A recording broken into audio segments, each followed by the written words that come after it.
In 1972, Luis Garavito actively tried to establish sexual relationships with local women who rebuffed his advances.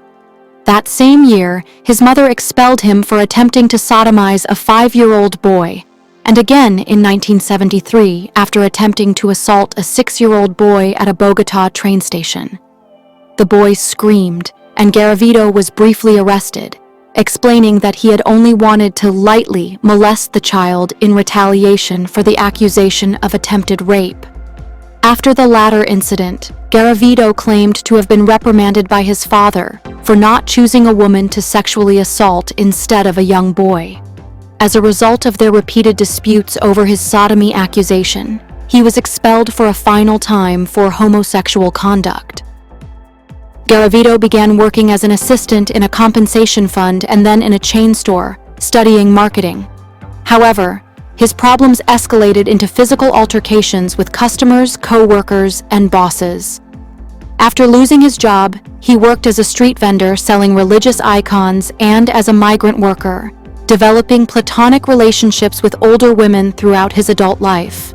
Garavito began working on a coffee plantation as a young man in Trujillo, and fell in love with a teacher and single mother named Luz Marie Ocampo Orozco, with whom he later attended weekly mass.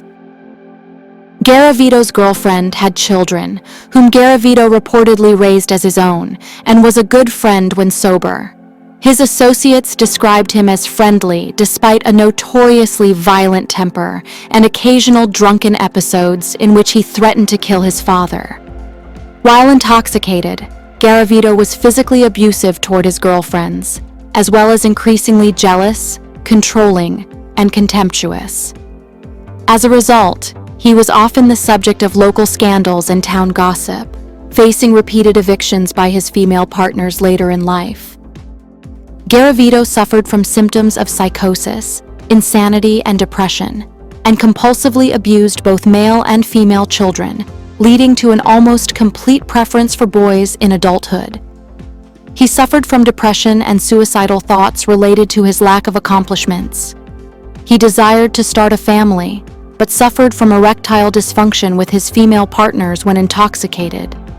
This caused him deep distress, and he often complained of his hatred of his family. Garavito began attending Alcoholics Anonymous meetings in 1978, converted to the Pentecostal faith, and worked as a clerk in a convenience store, where he met his first girlfriend, Luz Marie. He drifted away from his family and was only close to his older sister, Esther, who shunned him because of his alcoholism. Garavito also had conflicts with his younger siblings over their father's favoritism toward them. Garavito then moved to Armenia and got a new job at a local bakery. He frequently attended church services where he beat his chest in prayer, attended Alcoholics Anonymous meetings, and occasionally saw psychiatrists before ending his day by going to Valencia Park to seek the services of child prostitutes. In the 1980s, Garavito was fired from his job at the bakery after a disagreement with his colleagues. He later attempted suicide. He then decided to seek psychiatric care at San Juan de Dios Hospital, and was admitted repeatedly throughout the spring of 1980, expressing a desire to die, believing his life was worthless. He was primarily treated for depression, despite suffering from psychosis and bulimia. However, he was prescribed antipsychotic medications. Eager to explain his suicidal tendencies to the psychiatrist, Garavito stated that he wanted children, before rewording this statement to indicate that he simply wanted to start a family.